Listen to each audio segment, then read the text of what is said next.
Welcome back to the Daughters of the Moon podcast. Both Mom and I are grateful that you can join us for another week. And We we are are. excited today. We have Larry Freeborg on with us. At age 40, life as Larry knew it ended in a single week. Just after Christmas in 1979, he lost his wife to leukemia, and days later, his job of 18 years. Suddenly, he was widowed father of four with no income and no roadmap forward. What followed wasn't a quick recovery, but a decades long journey of learning how to grieve, how to lead with love, and how to rediscover hope in the face of unimaginable loss. Along the way, he discovered a simple but powerful truth. No matter what life takes away, you are always at choice. Today, he is the author of Always at Choice and the founder of Stepping Through the Gate, a wise elder coaching service. Through his writing and coaching, he helps individuals move from significant losses into a place of healing, renewal, and fully engaged life possibilities. He also partners with business leaders to clarify what they want to create in the workplace, working side by side to navigate challenges and unlock solutions. Larry's mission is simple yet profound to remind others that while loss changes everything, it never takes away the power to choose, to heal, to grow, and to live again. So, welcome, Larry. We're so excited to have you on the podcast with us today. Thank you. It's fun for me to be with you also. Thank Yes. you. So can you tell us a little bit about your book? I know before we got on air, we were sort of talking about your book and the cover of your book. So you want to start there? Where to start? Yeah. It I might just start a little different way than just about the book. Yeah. Just Okay. talk about my life up until 40. I was just a young guy, eager to succeed. Um, I did a lot of things in my community. I was very active to make things happen in the small town of Hastings, Minnesota, where I lived at the time. And I took my wife and four kids down to Disney World for an outing. And I noticed that my wife was really particularly tired. And she thought that she had hemorrhoids.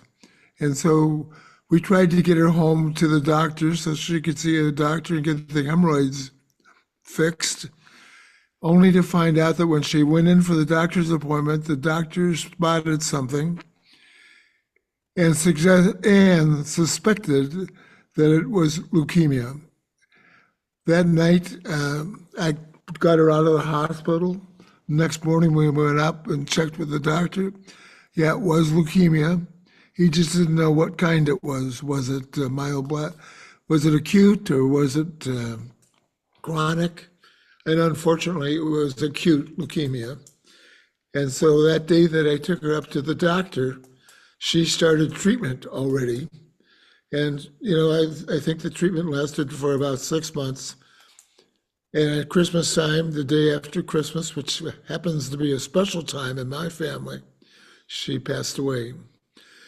Now, part of that story is when I found out that I didn't have a job, unemployment in the United States was 7.4%.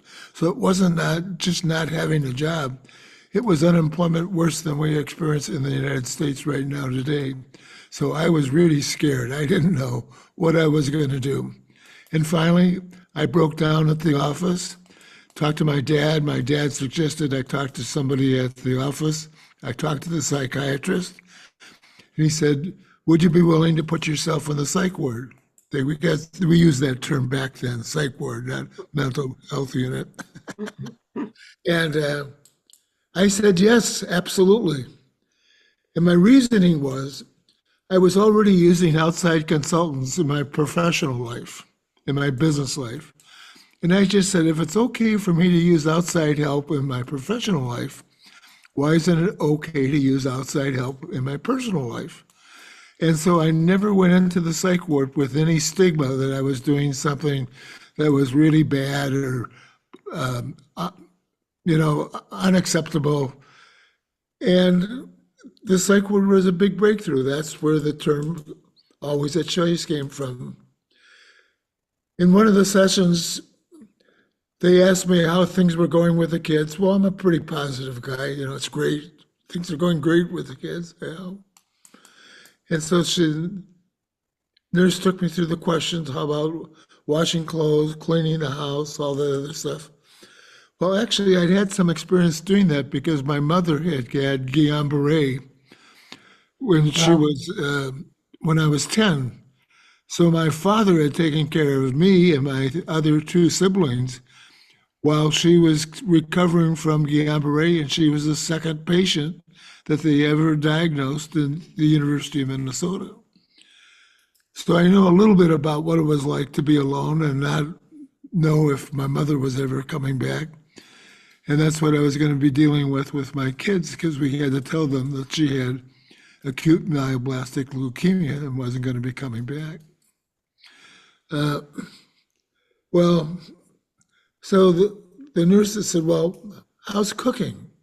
I said, man, cooking. I cooked the first 3 meals of our marriage. And then I said, you cook, I'll go out and make the money. And even then I had managed a coffee shop at Glacier National Park for one summer. I had worked as a fry cook at a, hamburger place. So it wasn't like I didn't know how to cook. It was that I didn't know how to handle everything else that was coming at me and feeding my kids. So she said, well, you can learn how to cook here. Really? But you have to do it right. I said, what does that mean? It means you have to read the cookbook, you have to determine which ingredients you want to use, and then you actually have to cook something.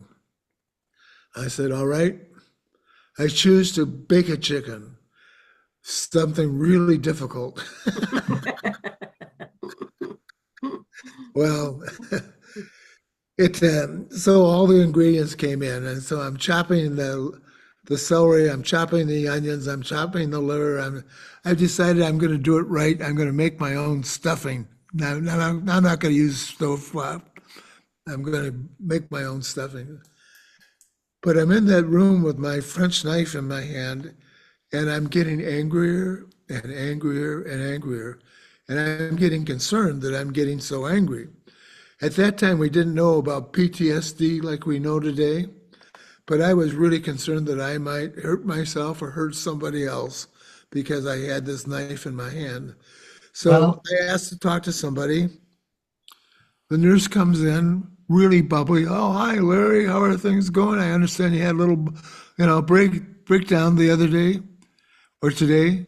I said, yes, I just spent 2 hours on this GD chicken, and that's how I'm going to have to live the rest of my life, cooking for my kids. Really angry about my situation. She said, well, what do you want to do with your kids? How do you want to show up? I said, well, I don't have, it's not about showing up. I have to take care of my kids. That's my responsibility. And I need to take care of my kids. And so she said, well, I'm just trying to get you to realize that there are different ways you could take care of your kids. You could send your kids to your relatives. You could send your kids to school. You could send your kids to all sorts of places where they could get education. I said, well, I have to take care of my kids. Well, I was just trying to show the alternatives that if you did this, you could take care of your kids. I said, well, I have to. My dad did, and I have to take care of my kids.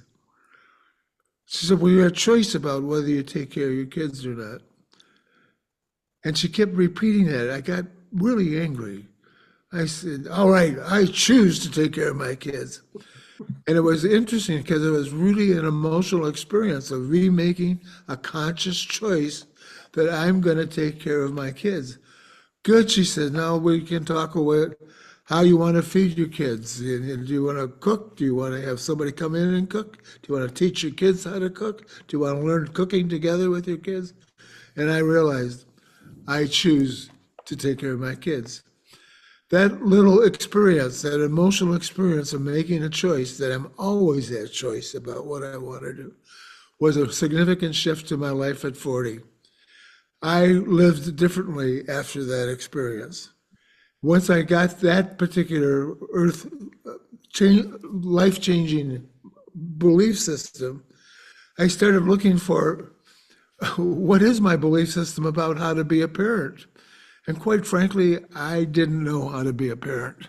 What I had learned about being a parent was what I watched my parents being parents, and maybe a couple of grandparents in there. But to really have an idea of how to be a good parent, I didn't know.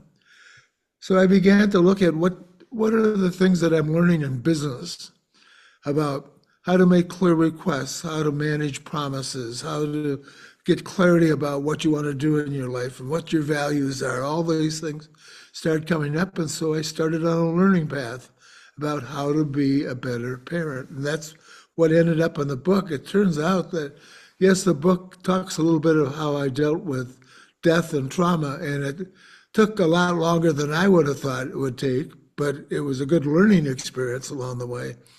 But once I learned that, and then I applied all the other things, the book came out always a choice. Instead of being, I was going to write a strategic planning and business development book.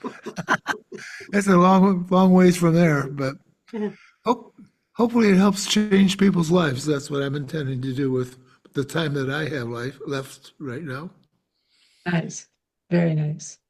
Yeah, I think it's really interesting because I love how the book unfolds and that it is talking about, we always do have this choice of how we are living our lives and showing up in our lives and things like that. And interesting, and I found the correlation too because my mom also had Guillain-Barré when we were younger kids, and she too had that choice of, right, how do I show up for my kids? I'm a single parent, all of those things, but I don't think we always understand that we have a choice in how Right. we're leading our life.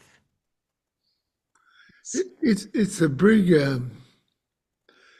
you know, well, I didn't get it until 40. I know a lot of people don't get it at all. I mean, they'd rather be angry at their situation and resentful and live life as a victim. And what that gave me permission was not to live life as a victim. I can Right. live life out of choice. And once I choose to do something, it's mine. And I'm responsible for it. Then what I learned is that while I wasn't responsible for the leukemia, I was responsible for how I thought about the leukemia. And that's been a constant learning through all the learning processes that I've been through. And I like the one uh, right now that I'm going through, which is positive intelligence. And it's a good way of looking at life positively, that instead of where you have a negative occurrence that happens in your life, you learn to accept it and convert it.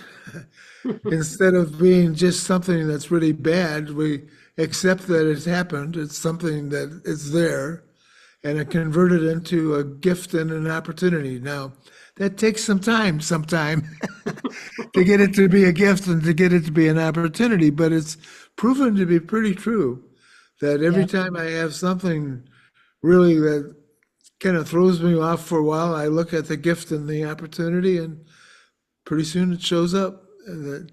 You're always making other choices. But the interesting thing is not like I have to, I want to, I need to. Those aren't the reasons you're making the choice. You choose it because you choose it. Mhm. That's true. That's very true. You make your choices, even though you have bad spills along the way. Yeah, You have to either, pick up your pants and put them on and work with it, or, step aside and let somebody else do it. And it's nice that your book is about that because people that need to know you can correct things even though you're on a downward spin. right. Yeah. It's that whole, what you reminded me of is you see so many people that are stuck in depression, which happens, of course, when you have a major loss in your life. Yes. And you say, oh, ain't it awful? Poor me, all the other stuff. Well, I like his Shazad's point of view. Well, maybe so, maybe not. It's, you don't know whether it's good or bad at that particular time. So if you Right. adopt the attitude, maybe so, maybe not, I just like it's a stallion story that he uses that helps people get that feeling that you don't get into poor me and that's where you see people stuck is sometimes in poor me or resentment and anger. And so when I coach people, I'm struggling with limited belief systems that they have about how they look at life. And if they keep that limited belief system, they don't make much progress. So Right. my job is to help them look at it from a different perspective. I like the one comment about that I learned about being an observer of the observer you are. In other words, to look at how you're looking at the problem. Right. Because what I found a lot of times is how I'm looking at the problem is the problem, not the problem. So if I am able to self-criticize myself and how can I look at this problem differently, it's a different solvable problem. Yeah, that's true. It's been a big lesson. So the whole journey has been a wonderful learning journey, and that's what I tried to capture in the book. Hopefully, there's some ideas there that can help other people through some tough times too. You bet. That's Yeah, great. I think there will be, and I think it's interesting to me because I think when you start looking at things like even when you were talking there about depression and anxiety and grieving and things, like just looking at it from the perception of having that choice of how you want to grieve. Do you want to be angry? Do you want to cry? Do you want to reach out for help? Do you want to, you know, do something in their memory or whatever it is? I love that concept of that because I think that if we looked at that in every individual thing in our life moving forward, it gives us so much freedom. Yes. Well, it gives you your energy back. But I also learned how important it was to manage my positive energy. That I could have like psychocybernetics, zig-zag to success. But I learned that I can't hold two thoughts at the same time. I can't be negative and positive at the same time. And I found out that you can get a lot more done if you're thinking positively than if you're thinking negatively. But what uh, sometimes you just need help. And that seems to be also somehow we raise some of our society and they live with the idea that it's bad to ask for help. I ask for help fast. If I go so far and I'm stuck, I'm asking for help. I'm finding an expert, somebody that can, help me through what I'm trying to get done. And Yeah. the other part that I have that is now a lifetime practice is I celebrate blessings. Now, a lot of people think about gratitude, celebrating gratitudes, and I'm fine with gratitudes, except it's like I have to do something to accept and be grateful. The reason I celebrate blessings is blessings come to me that I don't have any control over. For example, if I'm up in Alberta, I don't have any control over They're what's the yellow plant that you guys grow. Oh, goldenrod. goldenrod. What is it? Or canola. Yes, No. I mean you have to go a long way to see that particular plant in the United States, but it's grown all over the place in Canada. But it's beautiful. I mean, I celebrate birds. Just think of all the different kinds of birds there are, and the colors that the birds are, and the songs that the birds have. And then I look at trees. Look at all the kinds of trees there are. And the animals. I especially love horses. So I'm really tied to horses, dogs, cats. I like cows, but breeder cows, regular cows. It's just the other part is that it also keeps me in touch with death because every one of those things dies. It has with a shorter time than we have, Mhm. and so I just celebrate their life, that they're even here for the brief moment that they are. But that's what keeps me positive, is celebrating my blessings every day. I do 10 a day, and then I have a couple of other people that they share their 10 blessings with me. And so I might have 20 or 30 blessings in a day that I'm celebrating, which Nice. Very nice. yeah, it's just me getting support help in my life. And when I work with people, I ask them to start developing a support channel. So because when we try to do all this stuff alone, it's tough. But if we get some help, we got somebody that we walk arm in arm with and take on the challenges, works a lot better. Yeah. Mm-hmm. That's the truth. That's the truth. Yeah. Yeah. I think you have to be a person that can sit back and listen, but you also have to be a person that's not afraid to ask the question. Yeah. Because then you're going to get those blessings because you've taken the time to do that. Yeah. Right.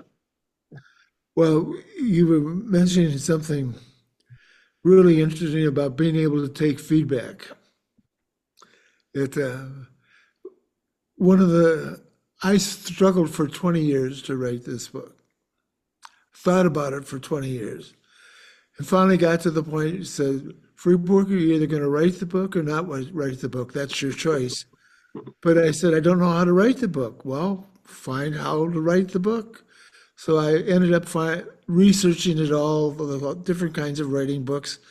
And I just realized, well, the only way I'm really going to get this book written is to find some help to write the book. So I hired a publisher. And in that publisher, they had somebody that could help me learn how to write. So for the first 3 chapters, I just got writing feedback about how I was writing. But what was really helpful along the process is they had an outstanding editor. And if I was open to listening to her, she gave me some great feedback about how I could shift the book just a little bit more to make it more useful to people. And I think that she was a blessing in my life. I never thought that she would be there, but she was, and she did an outstanding job for me. Nice. Very nice. That is nice. And I find like, and I know mom does too, like getting that constructive feedback from people helps you grow and helps you build and show up in life that you can help be of service to other people because you're hearing this is okay, you just need to pivot just a tiny little bit like you with the book, right? You've got the message, but just pivot a little bit more and then it opens it up to so many more people. Right? If you trust the person that's giving you the feedback, that's kind of the critical part. That's true. And so that's also a learning experience by itself, isn't it? About how do you choose people that you can trust, that would show up for you and keep their promises. And so there's a part of the book about language, I used to think when I was going to grade school and high school, and they taught English, I could learn about nouns and verbs and adverbs and pronouns and all that other stuff, but it never really made action take place. And then I took this course from a guy, his name is Fernando Flores. He didn't know I was taking the course from him because I was working with 6 people that had learned from him and were teaching his material at their course. And their course was the language of action. And that was another breakthrough experience about learning how to look at the life differently through the language that you use. So how do you make requests? How do you secure promises from people that you can manage? If people aren't keeping their promise, how can you call them on their promise management capability? How do you differentiate between opinions and ideas rather than facts, which is part of our main problem that I see in society today is we seem to take opinions like they're the truth, and they're just, they have a word for it, they call it assessments, but they're just interpretations and opinions about what the reality is. And so when I listen to television news stations, I like to really listen for okay, what's the factor and what's the interpretation and the opinion? And it kind of decreases the energy that I have in the negative stuff. And I realize it's just their opinion and I don't have to get so excited about it. That's right. Yeah, Yeah. that is so true. That's a positive way of looking at it because myself, I don't listen to the news because it is a lot of doom and gloom. But I love that because that gives another option of how to think about it, right? It is just Okay. Yeah. somebody's opinion on what is happening. And then if I take on too much of this stuff, I do more blessings. Yeah, you need to. Yeah. It's Yeah. not a easy ride, but it is what we have. Yeah, I like that. And so, can you share with people then, like some tips that they could use if they're sort of going through a hard time and they're having a really hard time finding the positivity in life? Uh-huh. Well, you already hit on it, didn't you? Hard time finding the positive part of life. You know, it takes something to sit down and to appreciate what you have. It, at least that's where I try to start with people is to look at the part of your life that's already going good, because it's not all going bad. It's true that there's some things going bad, but not everything's going bad. And so, That's right. like when I'm working with some people and they don't know what they're going to do next, or they don't have a job, let's say, and they're trying to figure out how to find something that's fulfilling and satisfying. Well, I hate to tell you, but here's another lesson.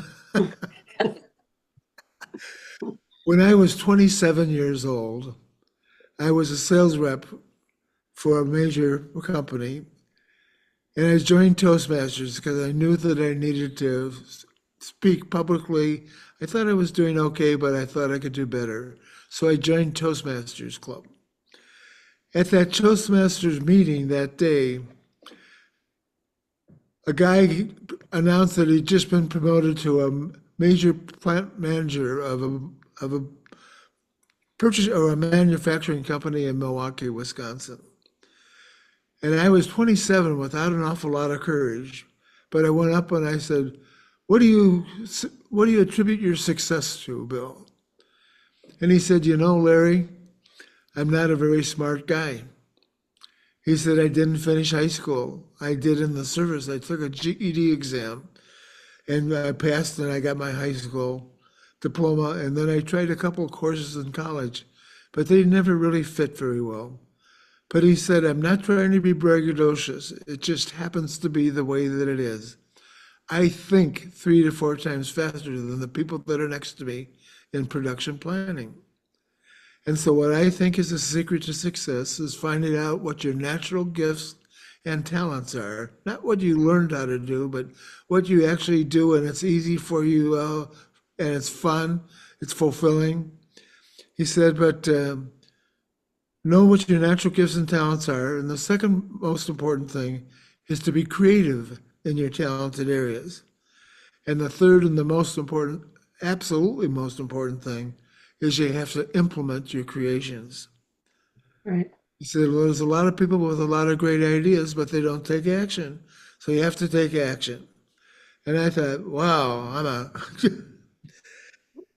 I'm a ship with lots of talents, or a boat. How did I say that? Anyway, it's the whole idea that I've got a lot of talents, but I don't know which ones I should really capitalize on, and all that, Yeah. those stories. But what I did is I thought about it for about 5 to 7 months, and I realized that in the area of solving business problems, marketing problems, I think 3 to 4 times faster than the people that are next to me. I see patterns at the 97th percentile level. So when I'm working with people and they're talking about things that are going on in their life, the patterns that are showing up in their life I'm seeing kind of real time, but ahead of time. What worked really well for me as a facilitator, but then if I use the skill too much, then I would be ahead of the people. I'd be making I'd see the pattern before they did. Then they'd say, well, you're using woo-woo on us. Well, how did you make that decision? Well, because I could see the pattern.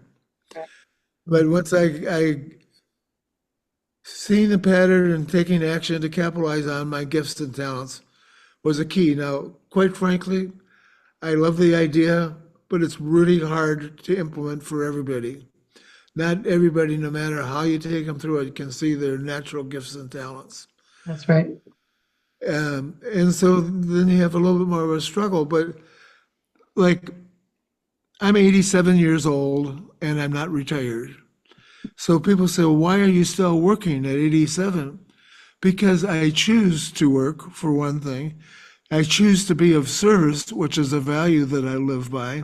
And I choose to help people with the gifts that I have.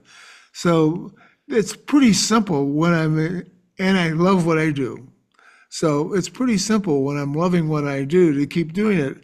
I looked at retirement, and the definition of the word retirement is really kind of crummy. You know, you give up what you like, you go to sleep, you go to bed, you retire in bed. I said, man, that isn't what I want. I want to be alive. I want to be vibrant. I want to be sharing. I want to contribute. So I refired instead of retired. And that's what I'm doing now at 87. I did exactly the same thing. Good for you. I'm not ready to retire. Yeah. So what do you do, Barbara? I just keep myself busy in the things I like to do. And, I just keep myself busy and, keep pushing forward Yeah. because I'll be a long time asleep. And it's pretty fulfilling, isn't it? Yes, it is. Yes, Yeah. it is.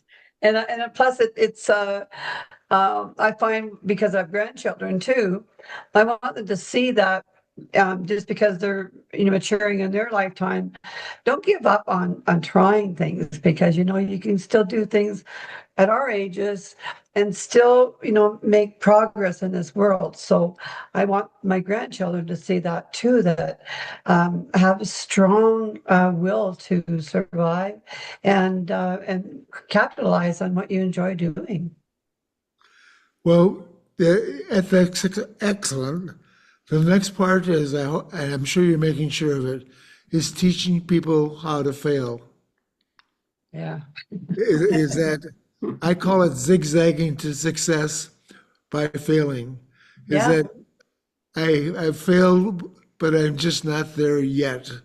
I'm going to fail again, but I'm not there yet. I have to learn through failing.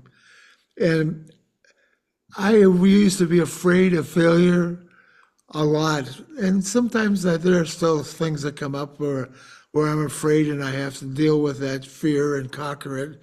But having the belief system that it's okay to make mistakes, it's okay to fail, is a big opening for me in terms of taking on new projects. And heck, every one of these doing podcasts is a new experience for me.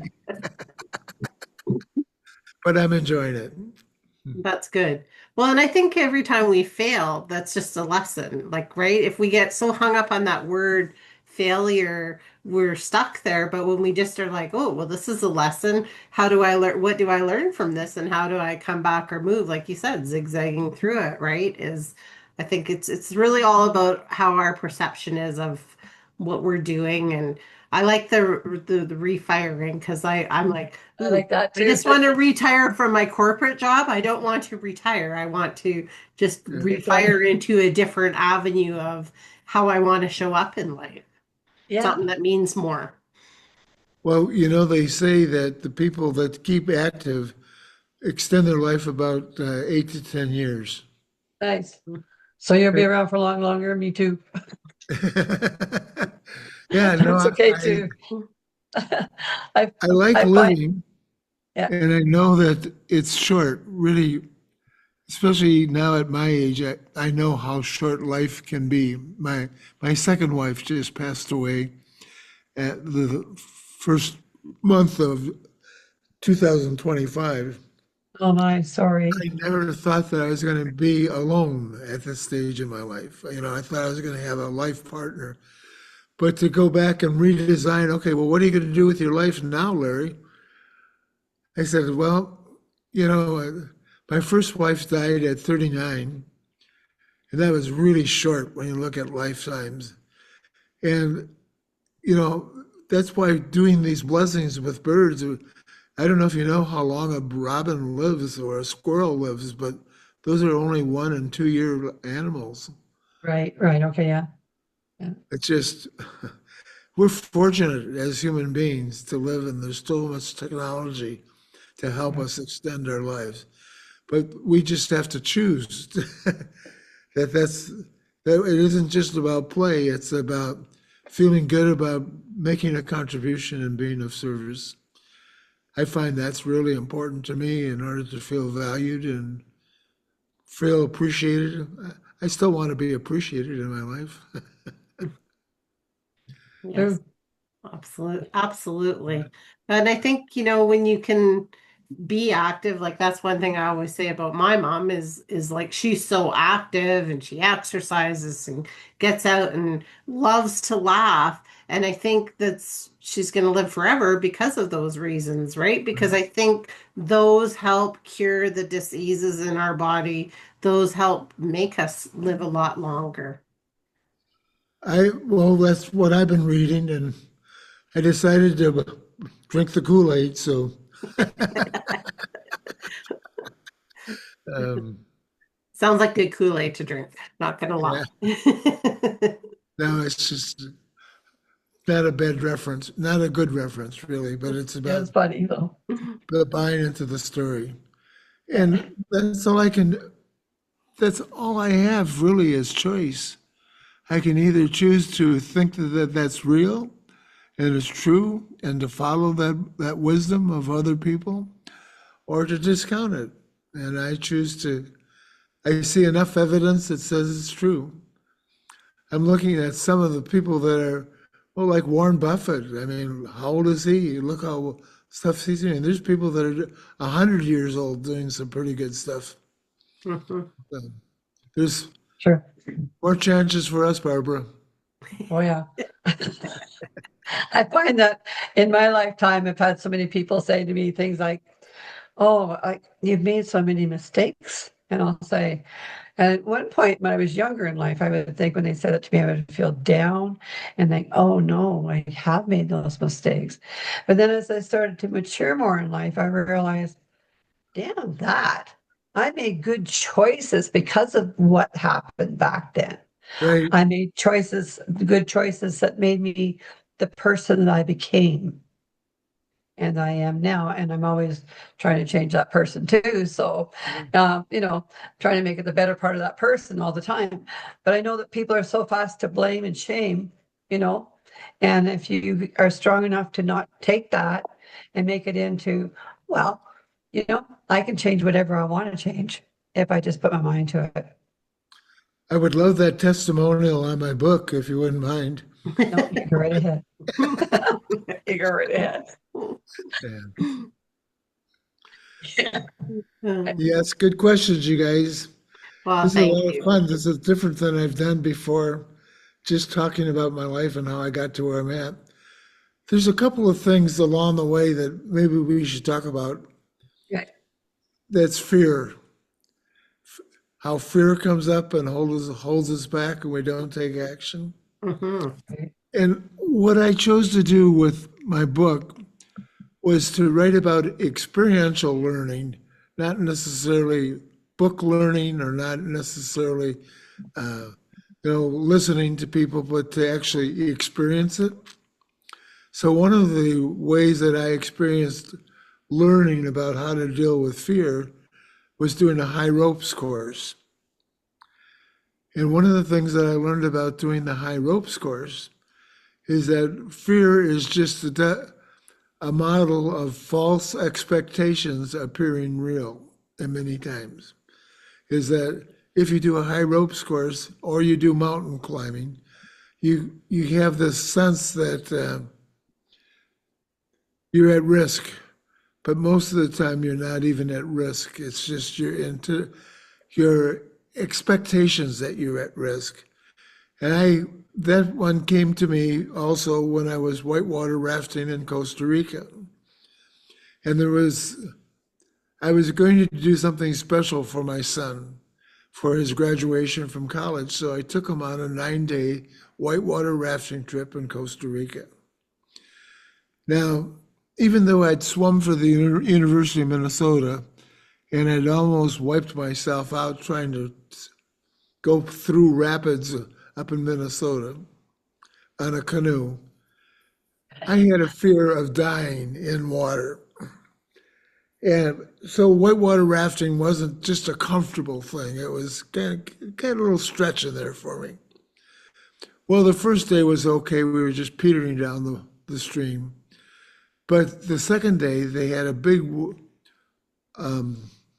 wave that they had as you turned the corner of this river.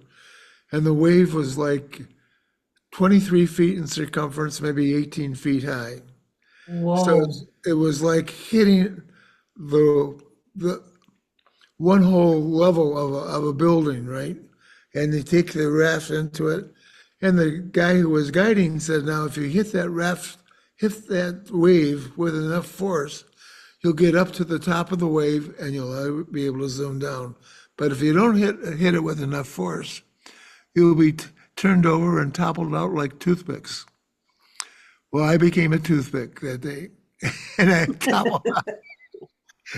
And so I'm out, I'm flowing down the river, and I'm underneath the raft, and I'm holding on to my sandals but the raft has a lot of air bubbles. And I said, I better just let these sandals go, get back to some real oxygen. And I did. And a kayaker picked me up. And so that was fearful enough. And then the next day, on the very first rapid that we went through, I flipped out and I hit my knee on a rock. And so I'm saying, man, what have I gotten myself into? I've got another 6 days of whitewater rafting with my son in a really scary condition. But on my lesson of always asking for help, I knew that there were some experienced river guides that were leading these rafting trips down in Costa Rica because the water temperature was warmer in the winter in Costa Rica than it was up in Alberta. Sure. Like about 37 degrees warmer. So I asked the first guy, I said, I know that you must have dealt with somebody that had fear before when they did these whitewater rafts.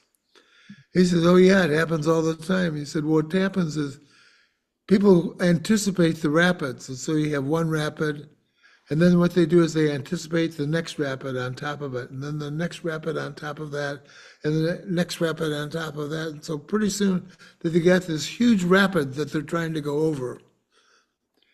And that's what happens to me on big projects that I need to make decisions on. And sometimes I have a rapid so big that it's really hard to go over. He said, what it's a lot better is you take one rapid at a time. And that made a lot of sense. So I went to the second guide, never willing to accept just one answer. Went to the second guide, and the second guide says, well, he says, that's interesting concept, but he said, most of the accidents that I see in whitewater rafting occur on land. It's when people are playing badminton and catch and volleyball. It's not in the water, but if you're in the water, then you follow the rules. Go down with your feet first, and don't step up in the river because you could break a leg. And that's the way that I propose that you do it, because you'll be safe if you follow the rules. The third guy that I went to said, you're here to have fun in whitewater rafting. So what I suggest you do is when there's a lull in the river, you just jump out of the raft into the river and feel the water. It's nice, it's warm. It's have fun with what you're doing. And I thought, how stupid of me. Here I am. I swam for the University of Minnesota. I was on the relay team that's set a record at the University of Minnesota swimming freestyle. and I'm afraid to be in the water. That doesn't make any sense. So I changed my view of how do I actually go whitewater rafting, or in other words, how do I handle tough problems, one rapid at a time, and realize that fear is false expectations are pretty real, and that just by changing my perspective, like I say, being an observer of the observer, I am looking at how I look at the problem as I could be the problem. And if I could change my point of view, I can make it through getting some Yeah. of those things done. Yeah. Yeah. So that leads me to the label that I got from somebody, the wise elder that I am. Just a guy with a lot of experiences. And that's good. That's And okay.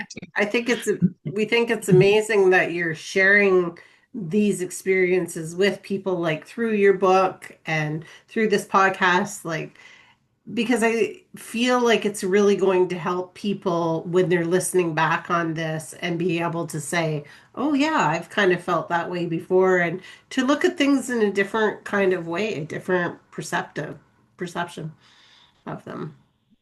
Yeah. Thank That's you. true. Yeah. Very nice. So I just wanted to circle back about the cover of your book. What inspired you to put a boat on it as a choice? Accident. I was in the psych ward and I had this art project and I saw this rubbing there. And the concept of saying this isn't the end for me, this is a learning opportunity for me to learn how to do it differently.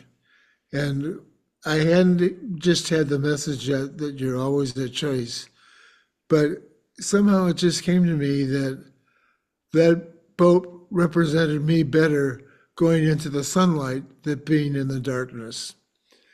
And it became kind of an inspirational point for me that I could think of myself as this big boat that really had a lot of capacity, but couldn't really sail under power if it didn't have help with sailors. And so when I thought that way, the whole metaphor worked really well for me in my life. And it just speaks to being always a choice, that I had a choice of either being down, disappointed and discouraged, or I could figure out, learn how to be optimistic and forward thinking. That's beautiful. In fact, I always think that maybe instead of just doing this podcast, I should have my little rubbing up here, because this is an actual picture of my rubbing, and convert it into a book cover. Maybe. Yeah, yeah, that's perfect. Yeah. Well, can you tell everybody where they can find you, where they can find your book?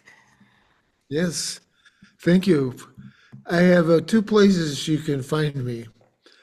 The first place is the website alwaysatchoice.net. Always at choice, the ending is different.net. And in that particular website, you'll find places you could buy the book. You'll find a little bit more about my background. And also, you'll find access to podcasts like ours that we're doing today, so other people can read about the book and how it can help them. The other website is really more of the one that I would use for my coaching site. It's called Stepping Through the Gate. And there's a story around that too, that I got into equine guided coaching. I found it was amazing what people could learn from horses, and the kind of breakthroughs they could have. So I ran some equine guided workshops. Inside one of my guided workshops was a woman who said, "Oh, I am so thrilled. What you've done is you've opened up the gate for me. I've wanted to do these things for a long time in my life, and you've opened up the gate." And I thought that's a great metaphor for what I like to do, is open up the gate so people can be inspired and fulfilled and how they live their life. So Right. that's the background for always or stepping through the gate. And in there's a little more background of my coaching and what's available.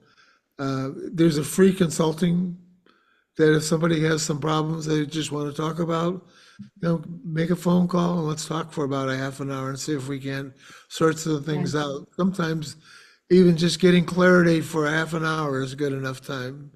Doesn't have to be a coaching session. So That's um, awesome. That's awesome. That is thank you. amazing. Sets the ship in the right direction. Yeah, That is a ship. that's good. Yeah. Yeah.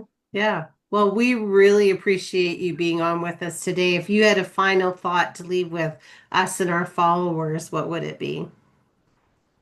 Um, that daughters of the moon bring good karma Oh, with them. You're a thank you. sweetheart. Thank you so much. And yes, and everybody should get the book because I was before this, I was telling Larry I've started reading it and it's very inspiring and I love the way that you write. So go get the book. Thank you Yeah, very much. get the book. Barbara, it's awfully nice to meet you also. Very Yes, nice to meet you. Yes. yes. And I know you're going to have all kinds of luck with this, and what you're doing is so kind. Yeah. Yeah. Lovely. Thank you. Yes. Absolutely. So thank you so much for being on with us and everyone else. We will see you on the next one. You will.